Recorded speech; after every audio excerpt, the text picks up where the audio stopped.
Olá, muito bem-vindos ao nosso podcast.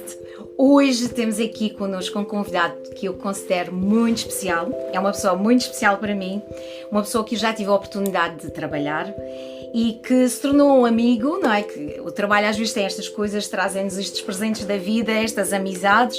E eu estou a falar do Xavier Miguel, que é ator, é acrobata,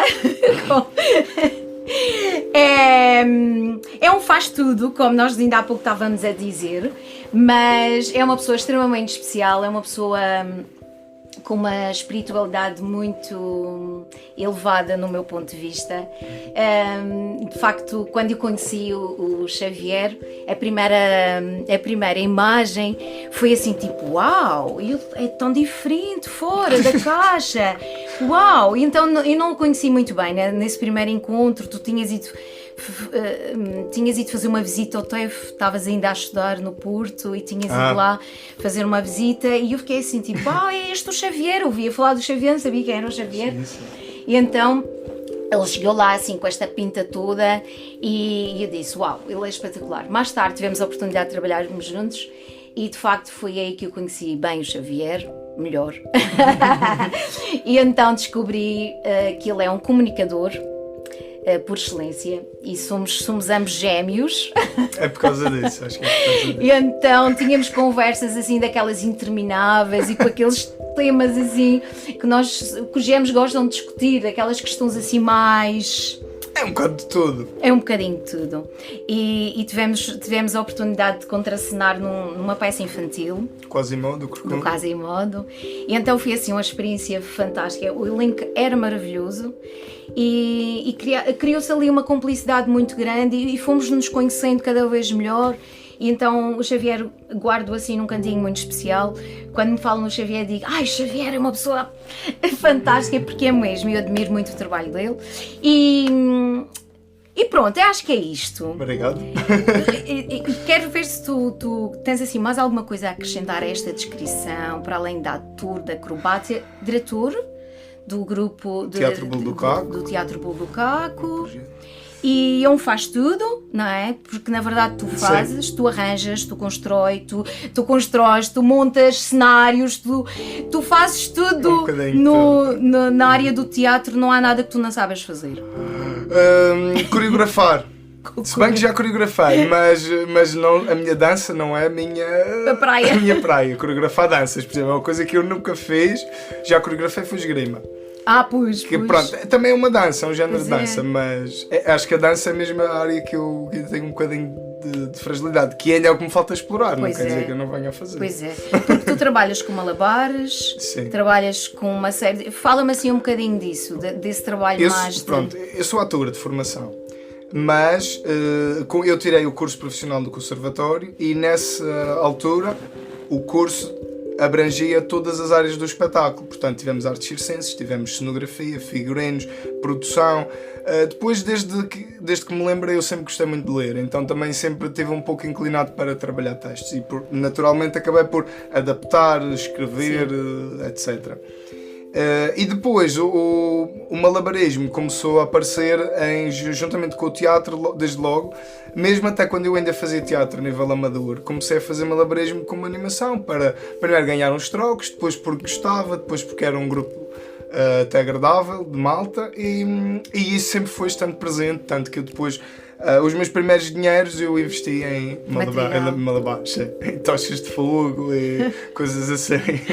Por acaso, foi muito engraçado porque no Quasimodo, na tal peça que nós fizemos em conjunto, juntos, e que foi uma produção do TEF, tinha ali um momento de uma chegada do circo à cidade, tu lembras-te? Então ninguém dominava malabares nem nada disso, mas a ideia era que tivesse um bocadinho e tu foste a pessoa responsável por isso, por nos iniciar nesse processo, tipo fitas e bolas. E tu ainda experimentaste o monociclo? Não correu bem, já digo que aquilo é muito difícil, parece super fácil, mas é complicado, porque quando nós vimos o malabarismo ficamos assim, aquilo é só jogar umas bolas, mas não, aquilo é mesmo difícil, exige um controle motor muito grande e uma capacidade de atenção, de foco mesmo. Treino e persistência, porque exato. A parte mais difícil nas linguagens do circo, todas elas, quer seja equilibrismo, aerialismo ou malabarismo, que são as principais, são todas difíceis porque não são imediatas.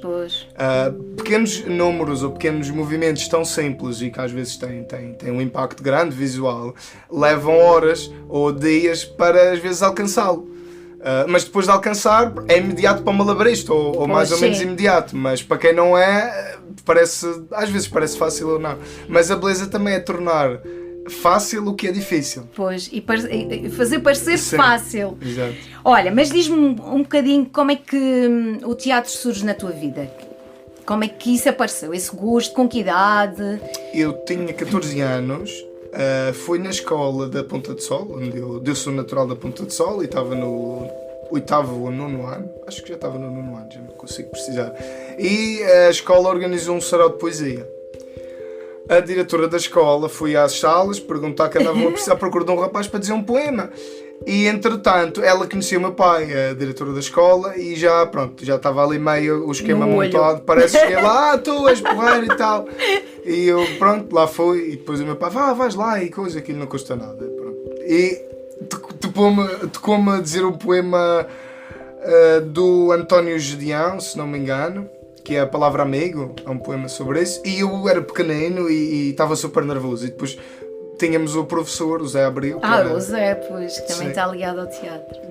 E ele era o responsável pelo grupo de teatro da escola, onde eu depois me inscrevi, depois desse espetáculo, mas nesse espetáculo eu não tinha nada a ver com o teatro, nada, e ele, tu tens de ir lá dizer o poema, tu entras assim, vais assim, ficas ali, olhas para a luz, não olhas para o público.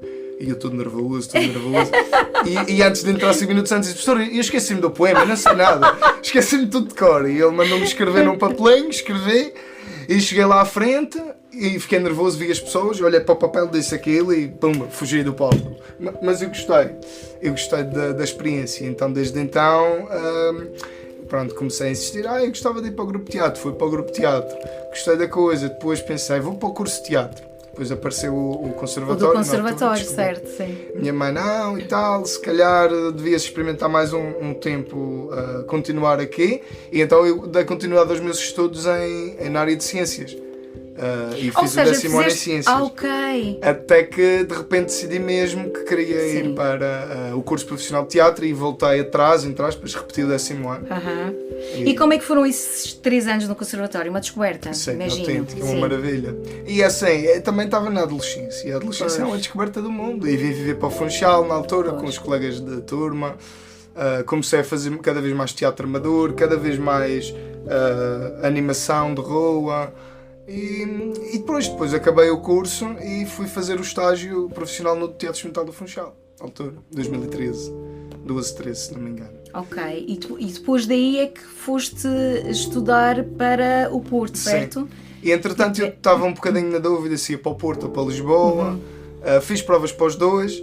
Entretanto, surgiu uma oportunidade de trabalhar na RTP Madeira como apresentador do Irreverência. Sim, pois, é verdade. E desisti. E queres-nos falar um bocadinho dessa experiência? Tu fazias isso com a Mariana. Exatamente. Foi aí que eu conheci a Mariana. Foi engraçado porque nós fizemos o casting, éramos várias pessoas a fazer o casting. Na altura, nós por acaso, lembro-me disto, fizemos um casting juntos, tínhamos de fazer com várias pessoas. E acho que até correu bem. Eu lembro-me bem porque tínhamos de apresentar qualquer coisa e eu tive de improvisar, não é? Tínhamos de apresentar e comecei a improvisar e pus a malta das câmaras a rir. Eu pensei, isto correu bem. Mas apesar de tudo, eles depois mandaram-nos a mim e à Mariana especificamente e fizemos um género de mais um casting para confirmar se a gente funcionava bem. Funcionava. Eu lembro-me bem de ver na televisão o programa e achava que vocês como dupla era muito bonito. Visualmente era bonito e funcionavam muito bem, porque esta questão das duplas tem isso, é as pessoas se encaixarem mesmo. E há pessoas que têm uma energia semelhante e encaixam ali, fazem um match perfeito, e há outros que às vezes nem por isso, mas acho que às vezes também é uma questão energética mesmo. E até hoje mantens a Mariana em muitos trabalhos que tu fazes. Sim, também, mas além disso nós ficamos bastante amigos. Relembra-me o sobrenome da Mariana. Mariana Faria. Faria, exato, Marianinha, que nos está, vai beijinhos para a Mariana. É isso. Que é uma pessoa muito especial também, não só como a colega da RTP, do Bolo do Caco, do TEF, tantos outros projetos, como também amiga. E nós até partilhamos alguns percursos em comum, porque a certa altura a Mariana também foi para o Porto estudar. E eu também estava lá no Porto a estudar, fomos no mesmo ano e por acaso até nos encontramos lá, então partilhamos muitas fases de vida em comum. É engraçado. Uau, é tão bonito. Olha, e depois fazes esse estágio, entretanto, decides mesmo aprofundar os teus estudos e fazes a licenciatura em teatro, certo? Sim. Escolhes Porto, que eu acho uma cidade fantástica. É uma cidade maravilhosa. Eu já tinha feito as provas em Lisboa e já conhecia a cidade do Porto porque estive lá num festival de teatro, como a grande parte dos alunos que vai ao Porto para o festival de teatro da ESMAI, e então a minha dúvida era um bocadinho essa. Depois tive a melhor prova, que foi como eu estive a trabalhar na RTP, e eu deixei de representar. Durante um ano, mais ou menos, eu deixei de representar. É um registro diferente, não é? Da apresentação. Totalmente diferente, claro. Sim.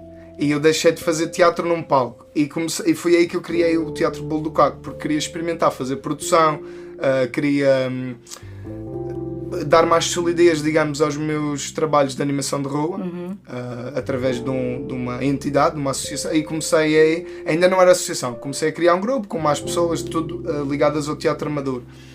E foi esse ano em que eu não pisei o palco que me fez perceber que eu realmente gostava de pisar o palco. Uau. Ou mais do que pisar o palco, representar. Representar ou comunicar dentro da linguagem do teatro. Porque não posso dizer que é só o palco, porque depois surgiu a rua. E a rua para mim é o grande palco da minha vida. E estava aqui precisamente a pensar nisso, Xavier. Como é? O que é que distingue? Eu, por exemplo, eu adoro teatro, como tu sabes, não é? Mas o teatro de rua para mim não é a minha praia, não é onde eu me sinto à vontade. Eu sinto-me mais apreensiva na rua, sinto-me desprotegida. Claro. Já tive essa experiência pontualmente, mas já fizemos algumas coisas. E sinto-me muito desprotegida. E quanto no palco sinto-me protegida, sinto-me ok, estou aqui, estou fazendo o meu trabalho e o público está ali, eu sei que não corro, sei lá, não há tanta imprevisibilidade, não é? Desculpa, aqui a tropeçar nas palavras. Sim, porque na rua a gente tem... Na rua tu lidas muito com esse... Qualquer coisa pode acontecer, não é? Tudo pode acontecer. E como é que Mas fala-me um bocadinho disso. Como é que é para ti? Há uma coisa preferida? Teatro de rua ou teatro de sala de espetáculos? Sem dúvida nenhuma. Então, teatro de rua é a minha paixão principal. Pronto. E não só, tenho várias paixões, porque como estavas a dizer, eu faço muita coisa. Mas o teatro, como é que surgiu o teatro de rua? Nem eu sei, vou ser sincero, eu não sei quando é que fiz pela primeira vez teatro de rua. Sei que comecei a fazer animação de rua, mas não é a mesma coisa. E sei que depois, dentro do meu trabalho no TEF, também tive a oportunidade de fazer alguns trabalhos na rua, mas depois há uma diferença. Há uma coisa que é trabalhos de teatro na rua e teatro de rua. Pois. E quando se diz teatro de rua, não quer dizer necessariamente rua enquanto espaço urbano, porque também há muita expressão da arte urbana. E o teatro de rua pode ser uma arte urbana e pode não ser uma arte urbana. Qualquer espaço alternativo é considerado teatro de rua. Ok. Por exemplo, no curso de teatro que eu depois licenciei-me no Porto, na ESMAI, Escola Superior de Música e Artes de Espetáculo, o primeiro ano termina com um primeiro exercício, que é chamado uma produção teatral. E essa produção, o primeiro, é dedicada particularmente ao teatro físico e ao teatro em espaço alternativo. E por isso nós encaramos logo duas das grandes dificuldades para um ator, que é não ter texto e não representar num palco. E isso para mim foi uma das coisas que mais me aliciou na licenciatura no Porto. E ao encarar esse trabalho, que é um desafio, é agressivo a certo ponto, trabalhar na rua, porque necessita uma grande exposição. Tu tens esse mesmo que eu sinto. Sim, é uma exposição maior do que numa sala de espetáculo. Mas numa sala de espetáculos a exposição é outra. Que é, por exemplo, uma coisa que eu nunca me especializei, que é, por exemplo, o teatro dito... aquelas grandes peças dramáticas que trabalham muito o psicológico. Eu nunca me especializei muito nessa área, mas aí também há uma grande exposição interior psicológica. que para mim, por exemplo, assusta mais do que a exposição da rua. E que para colegas meus, já tiveste a oportunidade de conversar sobre isto, para eles não lhes assusta tanto. É engraçado. É engraçado, é isso. Como depois todos nós, apesar de com a mesma paixão, não é? Depois temos esta valência de nos sentirmos mais atraídos por um lado ou por outro. E eu acho que isso tem muito a ver também com as nossas características. Sim. E com questões mais internas e mais pessoais. E isso, eu acho isso fantástico. Pois. Mas só para tentar responder à tua pergunta, quando eu percebi e assumi que queria fazer teatro para a minha vida como profissão, eu encarei estes obstáculos, estas dificuldades, pronto, como os gigantes que ameaçam o Dom Quixote. Se nós queremos continuar em frente, há certos inimigos que nós temos de transpor. Os gigantes não são gigantes, são moinhos. Mas quando ele os vê ao longe parecem gigantes. E depois nós os ultrapassarmos já não são gigantes, são apenas moinhos. E é um pouco isso, quer dizer, todas as pessoas que têm uma decisão de vida, quer dizer, qualquer profissão tem os seus obstáculos, as suas dificuldades, e qualquer profissão é uma luta no dia a dia. E o que é, por exemplo, para quem nos está ouvindo e que tem este gosto e que seja jovem ainda e que esteja à beira de tomar uma decisão destas, e tu ainda és bastante jovem, que conselho é que tu darias? Tipo, vai, segue o teu sonho, ou pensa melhor, ou vê outras hipóteses, o que é que tu dirias? Estuda, porque se tens qualquer pessoa que tenha uma ideia de seguir uma carreira ligada às artes, primeiro é preciso estudar no sentido de perceber o que é aquilo que essa pessoa quer fazer. Se quer ser músico, então o que é ser músico? Quer tocar, tem uma paixão pelo instrumento, quer ser bailarino, mas que tipo de dança é que gosta mais? O que é que toca? O que é que quer? Se a pessoa quer entreter só, se quer comunicar, se quer trabalhar com muitos livros, se quer trabalhar com objetos no ar, como um malabarista, se quer se pendurar do ar, como quer dizer um aluno de circo, quer dizer, vai estudar. E, por exemplo, eu lembro-me de colegas meus que diziam que a prova de entrada no Chapitou, há uns anos atrás, eu penso, não sei se ainda se mantém, era subir uma corda de 10 metros. Era o casting de entrada, uma das. Para o teatro, por exemplo, é decorar um texto e representar um monólogo. Há escolas que dizem, tu vais dizer um monólogo clássico. E muita gente tem dificuldade aí, porque para eles o teatro é uma coisa diferente daquilo. E o teatro é tanta coisa, tanta coisa mais. Tanta coisa. Por exemplo, há o teatro de máscara, que é uma disciplina também muito pontual. E toda a gente que queira realmente seguir profissionalmente uma área deve primeiro, a meu ver, dedicar-se a essa área amadoramente. Pois. E de forma dedicada, para aprender o máximo, conhecer o máximo de pessoas, tentar também falar com profissionais de todas as áreas e perceber quais as dificuldades inerentes ao sector, quais as facilidades, porque também sabemos que é um sector difícil. Exato. Queres falar um bocadinho sobre isso, sobre essa dificuldade que é ser ator em Portugal, e tu duplamente outra dificuldade é ser na ilha. Aqui eu ainda acho que é outra realidade completamente diferente. E eu por acaso tinha pensado nessa pergunta para ti, como é que é ser ator em Portugal e concretamente aqui na ilha, não é? Porque nós sabemos que estamos limitados em termos de território e em termos de opções, não é? Não há grandes eventos, não há grandes produções, não há muita escolha, não há... Portanto, há grandes eventos turísticos. Sim, exato. Como, por exemplo, a Festa da Flor, que é um evento turístico mais do que cultural. Mas digo a nível cultural. Sim, não é? A nível cultural é o que temos. Claro, como ilha, com menos território, temos menos opções e temos menos... Eu costumo dizer que era mais difícil se eu vivesse no Porto Santo. Era ainda mais difícil. Ainda mais difícil. Como, por exemplo, quem vive na Ilha do Corvo, nos Açores. E nós, apesar de sermos dois arquipélagos, temos problemáticas paralelas e por sermos distantes do centro. Exato. Mas isto é transversal às outras áreas, tanto que nós aqui temos muita a expressão comum que é ir lá fora. O que é ir lá fora? Bom, o que é ir lá fora? Há 100, 200 anos atrás, por exemplo, no século XVIII, ir lá fora era ir trabalhar para Demerara. Por exemplo, no século, sei lá, 15, 16, o que era lá fora? Não havia lá fora. Era ir nunca mais voltar. O lá fora é um conceito que muda conforme o tempo. E atualmente, para nós, o lá fora, para as pessoas que estudaram em Lisboa, quer dizer Lisboa. Para as pessoas que estudaram no Porto, quer dizer Porto. para as pessoas que estudaram, ou seja, muda muito. Pois, claro. E é importante saber onde é que nós estamos e onde é que nós queremos estar, mais do que o que é que nós estamos a fazer, mais é onde é que nós queremos estar. As dificuldades que eu sinto são várias. Estamos numa fase de transição atualmente. As pessoas da tua geração, que é ligeiramente uns aninhos só acima da minha. Pouca coisa. É pouca coisa, mas é verdade, é pouca coisa. Não chega a ser. Ok. Vamos entrar por aí, ok? A geração anterior trabalhava muito as artes, todas elas, música, teatro, dança, cinema, em paralelo com uma atividade. Uma outra profissão. Sim. E aí as artes eram uma atividade.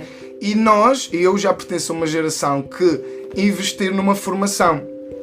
E estamos numa transição que é, hoje em dia, há muita desinformação. Mistura-se muito o que é um trabalho amador do que é um trabalho profissional. Sim. E o pior de tudo é quando os nossos governantes, a nível do poder regional e mesmo a nível do poder nacional, mas particularmente a nível do poder regional, quando digo regional é Madeira e Açores, é paralelo, não fazem essa distinção. Exato. E, por exemplo, nos Açores existe uma direção regional da cultura, da ciência e da transição tecnológica, e aqui temos uma direção da cultura e turismo. Portanto, há um hábito de misturar as coisas. E de outra maneira, os nossos profissionais que gerem e administram subsídios, programações de teatros, enquanto que a nível nacional já se começa a ver pessoas com formação para isso, a nível regional são muito raras as pessoas que têm formação ligada à área para poderem depois fazer uma programação consciente, sensível e com lógica. Portanto, e isso acaba também por penalizar, não é, os profissionais das artes. Exatamente, porque os profissionais muitas vezes perdem espaço, não porque fazem um mau trabalho, mas porque há outras pessoas que também o fazem. Sim. E quer dizer, não estou a criticar com isso, quer dizer, claro, é válido, é totalmente válido. Tudo válido, mas tem que haver espaço e tem que se distinguir uma coisa da outra. Exatamente, por exemplo, um médico também pode trabalhar no privado e no público e ganha 2 vezes. E não tenho nada a criticar, da mesma maneira que qualquer profissão o pode fazer. E da mesma maneira que a nossa, se uma pessoa quer vender cafés de dia e fazer teatro à noite, tem todo o direito de o fazer. Mas se essa pessoa é licenciada, tem outra responsabilidade no trabalho que o faz. E depois há outra questão, que é os trabalhadores a recibos verdes, que eu lembro quando comecei há 10 anos atrás era uma guerra, porque a gente para receber temos de ter recibos verdes, e sabia-se lá o que era um contrato em teatro. E hoje em dia já conseguimos trabalhar. Também já há um caminho, não é? Tem-se caminhado para... Mas ainda há muito pela frente, não é? Ainda há muito. E diz-me uma coisa, Xavier, se não fosses ator, o que é que serias? O que é que tu gostavas? O que é que tu vês a fazer? Eu ia trabalhar numa livraria ou numa biblioteca. Rato de biblioteca. Sim, bibliotecário, para estar lá, é uma coisa que eu adorava. Por exemplo, acho uma profissão fascinante, arquivista. Uau! Arquivista é uma profissão fascinante. Uns gêmeos a fazer arquivos. Eu por acaso tive uma experiência num determinado tempo de trabalho. Quando estive no TEF, o meu último semestre foi passado muito no arquivo a fazer, e eu pensava assim, meu Deus, eu vou morrer, vou sufocar aqui, o que é isto? Porque assim, é uma área que eu não eu adoro livros e adoro, pronto, mas aquela organização e arquivar e coisa deixava-me assim um bocado angustiada, por isso estou-te a questionar se... Assim, eu se calhar passado um mês ia querer, se calhar agora quero arquivar outra coisa. Estou farto disto, já quero mudar aqui para outra coisa mas qualquer. Mas descobres tanta coisa. Sim, e tu sabes, eu acho que tu estás a dizer isso, eu acho piada que uma vez estava a ver uma telenovela, já não me lembro qual, isto já tem uns anos, e havia lá dos núcleos da novela passava-se numa fábrica de azulejos, eles faziam pintura manual a azulejos, e assim que via aquelas cenas e dizia assim, gostava de fazer isto, queria ser isto, eu gostava de pintar. E então lá em casa o pessoal, tipo, mas pintar azulejos, sério? E eu, sim, eu gostava de pintar azulejos, gostava de passar o dia ali a fazer riscos, e é um bocadinho essa questão do arquivo, se calhar é há 200 anos atrás eu queria ser lavadeiro. Acho uma profissão fascinante e está a acabar, está-se a perder. Sim. Hoje em dia, porque esses homens tinham um conhecimento sobre o nosso arquipélago. Sim. Que ninguém tem, quase hoje em dia, quer dizer, é uma coisa maravilhosa. Eles sabiam túneis, caminhos, buracos e subidas, e é incrível ouvir às vezes uns homens desses a falar. Xavier, eu agora estava aqui tinha essa questão, que acho que isso vai me bater um bocadinho à tua tese. Não é? Sim. Que tu andas a trabalhar intensamente nisso, a tua tese de mestrado. E diz-nos um bocadinho, falas, porque eu acho um tema tão interessante e que vem a bater um bocado a esta recolha de tradições e um bocado também de misticismo da nossa ilha. Fala-nos aqui um pouquinho. Eu como sou gêmeos, eu não consigo ficar sempre num caminho. E depois de eu acabar a licenciatura, voltei para a Madeira, fiz alguns projetos. E sempre passou pelos meus objetivos de tirar um mestrado a nível académico, e então pronto, estive há 1 ano, 2 mais ou menos assim à procura. Também tive alguns mestrados no continente que me interessavam, mas entretanto decidi por estudar estudos regionais e locais, que é um mestrado aqui da Universidade da Madeira, e pela componente de investigação, precisamente porque queria obrigar-me a ganhar ferramentas e a descobrir novas possibilidades de trabalhar o meu trabalho ligado às artes de espetáculo, mas de uma forma mais rica e com mais componentes regionais, seja a tradição, seja o folclore, seja, portanto, todos esses aspectos que também me tocam particularmente, porque eu apaixonei-me pela minha ilha e pelo meu arquipélago quando vivi no Porto 4 anos.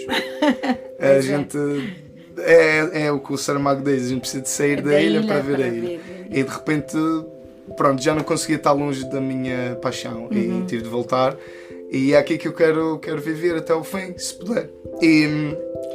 E esse mestrado tem-me dado essas ferramentas e tem-me permitido olhar, porque o meu tema tem muito a ver com a superstição e com as crendices, que é as bruxas, os diabos, os fantasmas, todo o mundo da superstição que existe numa sociedade. E eu estou a pesquisar isso, mais com o foco na literatura, mas está-me a catapultar para a etnografia, e está-me a apetecer de imenso a entrevistar pessoas. Exato. E recolher e gravar aquelas histórias de bruxas e...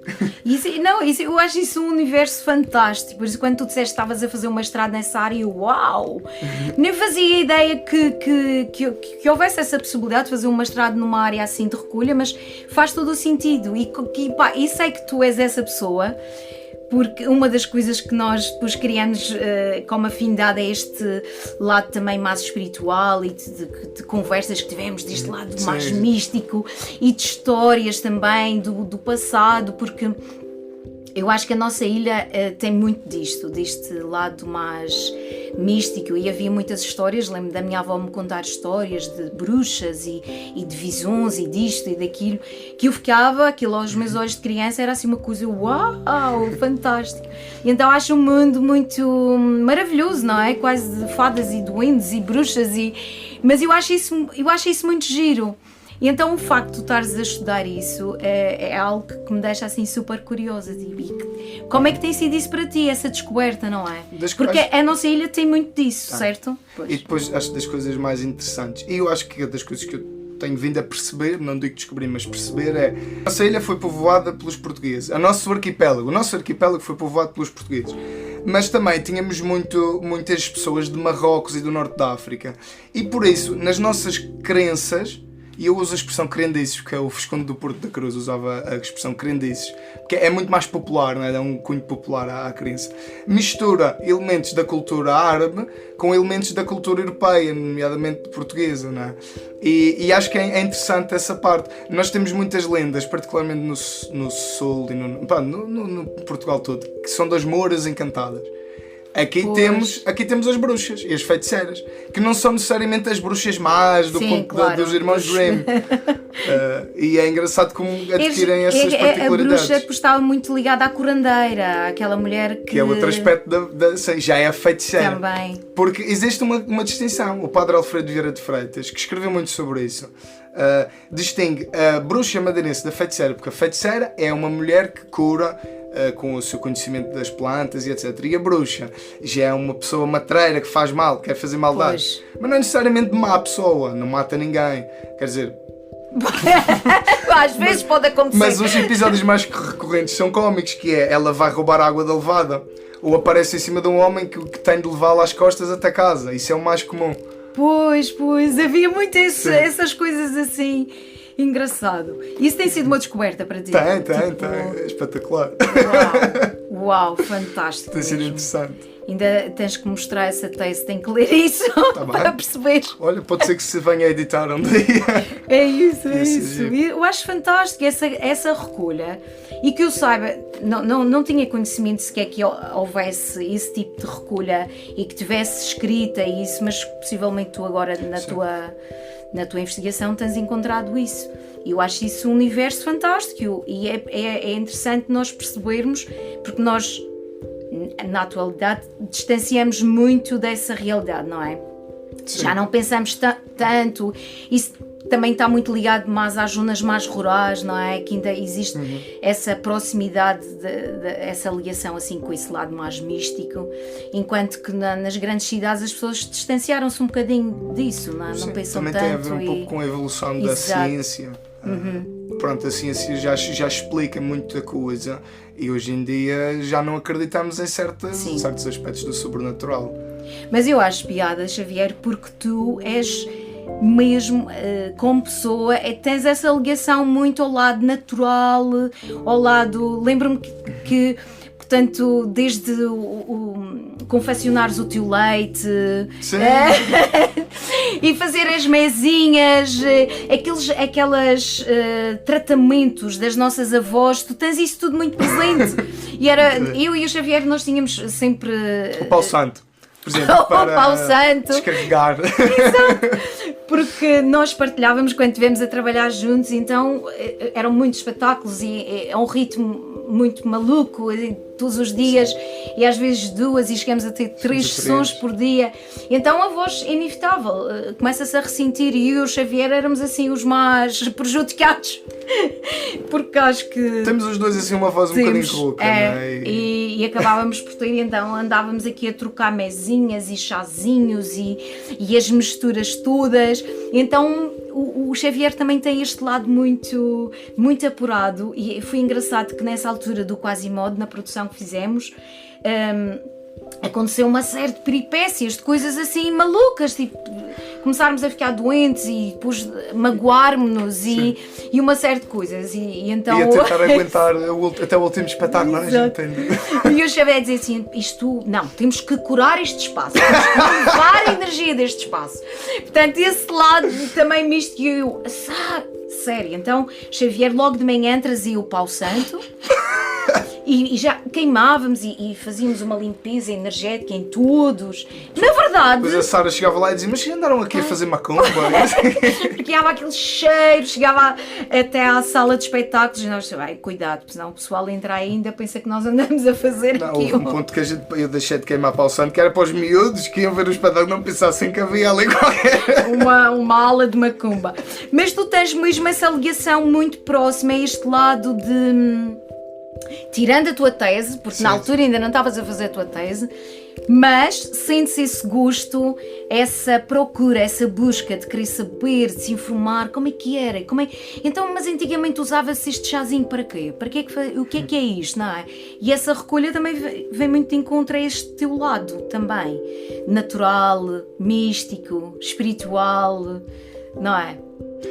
Sim, eu considero... Mas tu consegues perceber de onde é que isso vem? Se é da tua infância, de alguma influência de família? Isso é uma boa pergunta, eu não consigo bem precisar. É claro que ou é teu mesmo? Eu nasci no hospital, claro, mas eu cresci na casa da minha avó. E a casa da minha avó é uma casa tipicamente madeirense, com os seus 200 anos, assim, toda, com o teto baixo. E eu lembro-me de crescer e a minha avó, como muitas avós de madeirenses, bordava.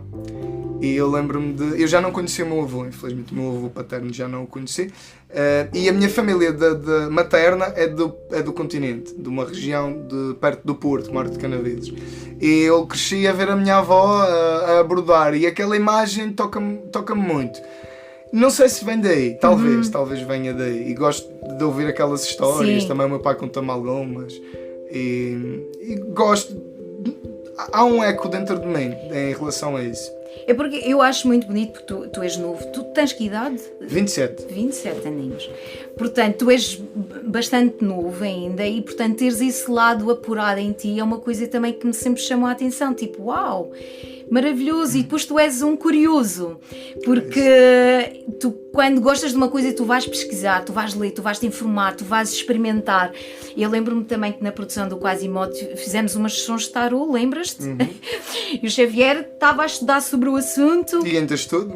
Exato. Isso é uma coisa que... E ainda continuas com isso? Sempre. Isso mas isso é um lado muito pessoal e é uma coisa que eu não faço profissionalmente, é uma grande paixão também que eu descobri.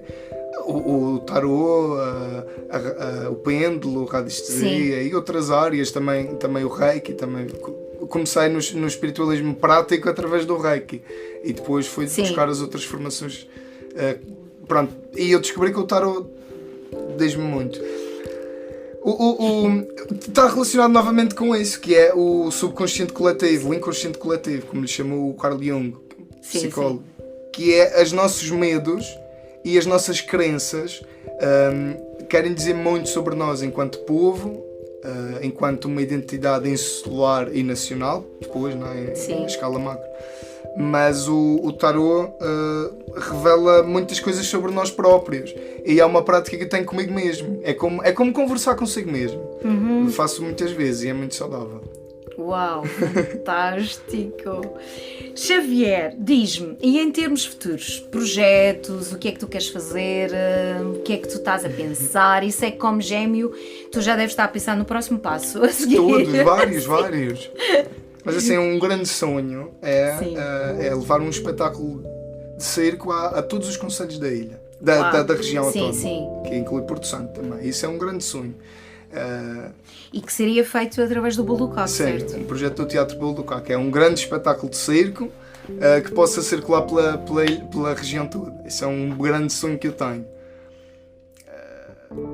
Fora isso, a nível pessoal, eu agradeço muito tudo o que me aconteceu de bom e tudo o que me aconteceu de mau e agradeço a mim próprio e a todos o percurso que eu fiz e espero poder continuar a fazê-lo amanhã, depois da manhã e por aí fora. E espero que venham cada vez coisas tão boas quantas as que têm vindo, se não vierem melhores, mas que não venham piores, que venha muito trabalho, que é isso que qualquer pessoa da minha área quer, é poder trabalhar. É isso, porque vocês também lidam com esta impermanência, não é? O que é hoje, amanhã já não é. Todos nós ligamos, de certa forma, mas profissionalmente há pessoas que têm uma carreira mais estável, sabem que de hoje para amanhã não têm a emergência de ficar sem trabalho e vocês não. Vocês vão lidando com isto projeto a projeto, não é? Agora E eu ainda mais, porque eu sou responsável, diretor artístico da Associação do Teatro Bolo do Caco, é a minha obrigação arranjar trabalho, não só para mim como para os outros. Exato. E olha, diz-me uma coisa, um bocadinho sobre o Bolo do Caco. Vocês são quantos?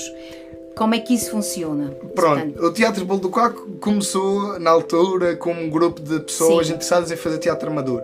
Entretanto, ficou um pouco mais parado porque eu fui para o Porto, estudei e trabalhei lá e depois, quando voltei cá, voltei-me a reunir com algumas pessoas, particularmente o Diogo Gonçalves, o meu colega, famoso pelo seu bigode e pelas andas que ele costuma andar.